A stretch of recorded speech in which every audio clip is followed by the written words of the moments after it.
पाकिस्तानी ड्रामे जो कभी हकीकत और माशरती अक्कासी की अलामत थे, आजकल एक मुख्तलिफ रुख इख्तियार कर चुके हैं।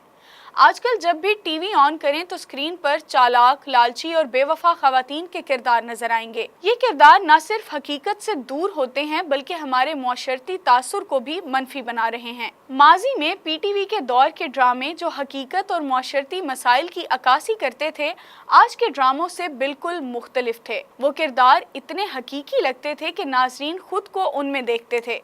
आजकल के ड्रामों में सास बहू के झगड़े, माँ बाप से बगावत करने वाली बेटियां और मनफी किरदार वाली बीवियां, ये सब ड्रामे में तो दिलचस्प लगते हैं मगर हकीकत से बहुत दूर हैं। इन मनफी किरदारों का असर सिर्फ टीवी स्क्रीन तक महदूद नहीं रहता। तलाक की शरह में इजाफा, बेजा शक व शुबहात और वालिदैन का बेटियों को तालीम न दिलवाना, ये सब इसी मनफी अक्कासी का नतीजा है। लोग ड्रामों में देखे गए वाकयात को अपनी जिंदगी में भी अपनाने लगते हैं, जो कि एक खतरनाक रुझान है। कुछ काबिल जिक्र ड्रामे ऐसे भी हैं जिन्होंने खवातीन को मजबूत और खुद मुख्तार दिखाया है। मिसाल के तौर पर सिनफे आहन एक शानदार मिसाल है। इस ड्रामे ने पाकिस्तानी खवातीन को उनकी हकीकी सूरत में पेश किया, जहां वो मुश्किलात का सामना करती हैं, अपनी ताकत का इस्तेमाल करती हैं और मुआशरती रुकावटों को अबूर करती हैं। इसी तरह दास्तान, उडारी और जिंदगी गुलजार है जैसे ड्रामे भी खवातीन के मुस्बत किरदारों को उजागर करते हैं। पाकिस्तानी मीडिया को चाहिए कि वो खवातीन के हकीकी और मुस्बत किरदार को पेश करें। बाहिम्मत, बहादुर और बाकिरदार खवातीन जो कि हमारे मुआशरे का